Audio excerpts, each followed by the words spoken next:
యోబు గ్రంథం 23వ అధ్యాయం 10వ వచనం. నేను నడుచు మార్గము ఆయనకు తెలియను, ఆయన నన్ను పరిశోధించిన తర్వాత నేను సువర్ణము వలె కనబడుదును. ఆమేన్. స్తోత్రం దేవ సర్వోన్నతుడా. ఈరోజు ఈ యొక్క వాక్యపు వెలుగులో మమ్మల్ని నడిపించి బలపరిచి విత్తబడుచున్న వాక్యపు విత్తనాలు వ్యర్థం కాకుండా ప్రతి హృదయంలో నాటబడి నూరంతల పంట అనుభవించిన కృప చూపించి అనేక మందికి ఆశీర్వాదకరంగా నడిపించి బలపరచమని నజరేయుడైన యేసు నామములో ప్రార్థించి నమ్మి పొందుకొని ఉన్నాం తండ్రి. ఆమెన్. ప్రియులారా, గమనించాలి, చాలా అద్భుతమైన విషయాలు ఇక్కడ పరిశుద్ధాత్మ దేవుడు తెలియజేస్తూ ఉన్నాడు. మనం నడవలసిన మార్గాన్ని, మనం ఏ మార్గంలో నడవాలని తెలుసంట.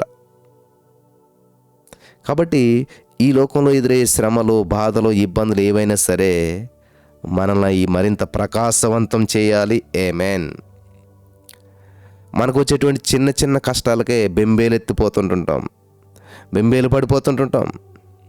ఒక అద్భుతమైన సంఘటన, నిజ సంఘటన మీతో పంచుకోవాలని చెప్పి ఆశపడుతున్నాను. ఈ రోజున చిన్న చిన్న విషయాల్లో బెంబేలెత్తిపోయేవారు మనలో చాలామంది ఉన్నారు.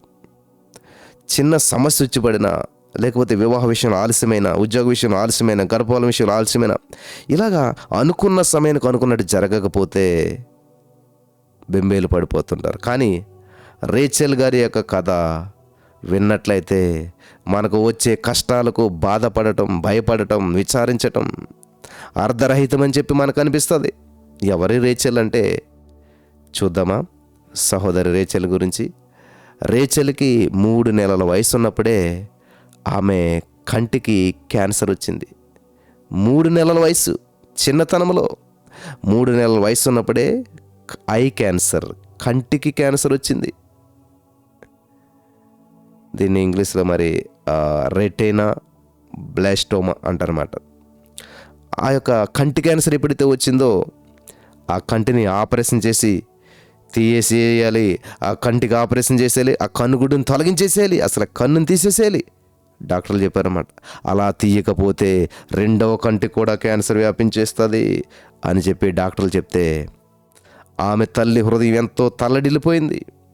ఆలోచించండి ఒకసారి, 3 నెలల పిల్లకి కన్నుగుడ్డు తీసేయాలంటే తల్లి హృదయం ఎంత విచారంతో, ఎంత బాధతో ఉంటుంది, ఎంత గందరగోళమైన పరిస్థితి ఎదురవుతుంది.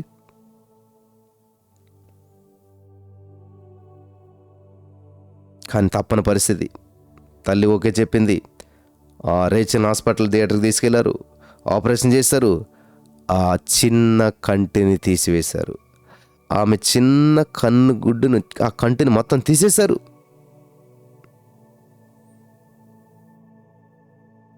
అప్పటికే ఆ 2వ కంటికి కూడా దృష్టి మందగించింది. ఆమె హై స్కూల్లోనికి వచ్చేసరికి ప్రియులారా విన్నారా, 2వ కంటికి కూడా క్యాన్సర్ సోకేసింది.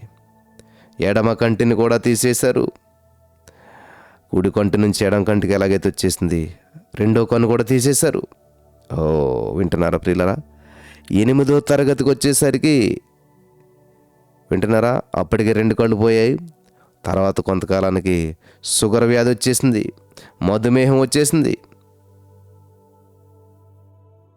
అటువంటి భయంకరమైన పరిస్థితుల్లో ఆ యొక్క షుగర్ వ్యాధి ఉన్నదని తెలిసింది కాబట్టి రోజుకు 2 సార్లు ఇన్సులిన్ ఇంజెక్షన్ తీసుకోవాల్సి వచ్చింది. రోజుకు 2 సార్లు ఇన్సులిన్ ఇంజెక్షన్. కానీ ఇంత జరుగుతున్నా సరే 3 నెలల వయసు నుంచి 8వ తరగతి అంటే దగ్గర 13-14 సంవత్సరాలు వచ్చేసరికి, 3 నెలల నుంచి 13-14 సంవత్సరాల వయసు అంటే దగ్గర 15 సంవత్సరాలు, 14 సంవత్సరాలు ఈ సమస్యలు గుండా వెళ్తూనే ఉంది. ఘోరమైన పరిస్థితులు గుండా వెళ్తూనే ఉంది. ఒక కన్ను పోయింది, తర్వాత 2వ కన్ను పోయింది. సరే అనుకుంటే మళ్ళీ షుగర్ అటాక్ అయింది. కానీ విచిత్రమైన విషయం ఏంటంటే ఈ రేచెల్ ఎప్పుడు కూడా, గమనించాలి, ఎప్పుడు కూడా దేవునిపై సనగలేదంట, దేవుని ప్రశ్నించలేదంట. లండన్ యూనివర్సిటీలో సైకాలజీ చదివి మంచి మార్కులతో పాస్ అయింది. ఆమెను చూసి ఇష్టపడి రాబర్ట్ అనేటువంటి వ్యక్తి వివాహం చేసుకున్నాడు. హల్లెలూయా. వింటున్నారా? 2 కళ్ళు లేవు, డయాబెటీస్ వ్యాధి, అయినా కానీ ఆమెను చూసి ఇష్టపడి ఒక రాబర్ట్ అనేటువంటి వ్యక్తి వివాహం చేసుకున్నాడు. మొదటి కానుపులోనే కవల పిల్లలు జన్మించారు. హల్లెలూయా. వింటున్నారా? కవల పిల్లలు జన్మించారు. పిల్లలకు 2 సంవత్సరాల వయసు వచ్చేసరికి ఆమె కణతల్లో చిన్న గడ్డ వచ్చింది. డాక్టర్లు ఆపరేషన్ చేసి ఆమె బ్రెయిన్లో ఉన్నటువంటి ఆ ట్యూమర్ను తొలగించారు. చూసారా? మళ్ళీ బ్రెయిన్లో ట్యూమరు. పిల్లలకు 2 సంవత్సరాల వయసులకి మళ్ళీ ఆపరేషన్ చేసి ఆ యొక్క గడ్డను తొలగించారు. ఇన్ని కష్టాల మధ్య ఆమె ఎన్నడూ తన విశ్వాసాన్ని కోల్పోలేదు. ఎన్నడూ అవిశ్వాసం మాటలు మాట్లాడలేదు. ఎన్నడూ కూడా దేవుని నిందించలేదు. వింటున్నారా ప్రియులారా? చాలా జాగ్రత్తగా వినాలి. ఇన్ని చేసినా సరే ఆమె ఎన్నడూ కూడా దేవుని నిందించలేదు, విశ్వాసాన్ని కోల్పోలేదు. ఈ రోజున ఈ రేచల్ని చూసి మనం ధైర్యం తెచ్చుకుందాం. రాబోయేటువంటి మహిమ ఎదుట మనకున్నటువంటి కష్టాలు ఏమాత్రం తగినటువంటి కావు. ఈరోజు నువ్వు వెళ్తున్నటువంటి పరిస్థితులు, ఈరోజు నువ్వు జీవిస్తున్నటువంటి జీవితంలో ఎదురవుతున్నటువంటి కష్టాలు, బాధలు, ఇబ్బందులు, నిందలు, అవమానాలు ఏమాత్రం ఎక్కువ కాదు ప్రియులరా. మనకంటే ముందున్నవారు మనకంటే ఘోరమైనటువంటి శ్రమలు, బాధలు, కష్టాలు, నిందలు అవమానించి దేవుని కొరకు జీవించారు. వారు కష్టాలు, శ్రమలు ఎక్కువయ్యి కొలితే వాళ్ళు ప్రకాశించారు, ప్రభుని మహింపరిచారు, ప్రభుని గణపరిచారు. ఈరోజు నీ మాటలు వింటున్న మీలో చాలామంది మీ జీవితంలో అనుభవిస్తున్న శ్రమలను బట్టి ఇంకెందుకు వచ్చిన జీవితం లేదు, దేవుడు ఏం చేస్తూ ఉన్నాడు, ఎంతో కాలంగా ప్రార్థన చేస్తున్నాను, నా దేవుడు నా ప్రార్థన ఆలకించట్లేదే, నా దేవుడు నా ప్రార్థనకు జవాబు ఇవ్వట్లేదే. మరి ఈ రోజున 3 నెలల పాప నుంచి 30 ఏళ్ల వయసు వచ్చినటువంటి మరి ఆమె వరకు చూసాం మన జీవితంలో ఎన్ని శ్రమలు ఎదురవుతున్నాయి, బాధలు ఎదురవుతున్నాయి, కష్టాలు ఎదురవుతున్నాయి, నష్టాలు ఎదురవుతున్నాయి. జీవితంలో శాంతి, సమాధానం, సంతోషం అనేది లేనటువంటి జీవితంలో కనిపిస్తున్నప్పటికీ విశ్వాసాన్ని కోల్పోలేదు, దేవుని ప్రశ్నించలేదు, దేవుని నిందించలేదు. ఎందుకు నా జీవితం ఎలా చేశావని చెప్పి దేవుని అన్నాడు, అడగలేదంట ఆమె. Amen in the name of Jesus. ఈరోజు నీ మాటలు వింటున్న ప్రియమైనటువంటి సహోదరి, స్నేహితులారా, పరిశుద్ధాత్మ దేవుడు నీతో మాట్లాడుతున్నాడు, నీ జీవితంలోనికి మాట్లాడుతున్నాడు. నీ జీవితంలో అనుభవిస్తున్న శ్రమలు, ఆ యొక్క అప్పుల సమస్యలు, అనారోగ్య సమస్యలు, పేదరికము, ఒంటరితనము, కృంగుదల, నిందలు, అవమానాలు, వివాహం జరగట్లేదని, గర్భం ఫలించట్లేదని, ఉద్యోగం రావట్లేదని, ఇరుగు పొరుగు వారని చిన్న మాటలకి కృంగిపోతున్నావా?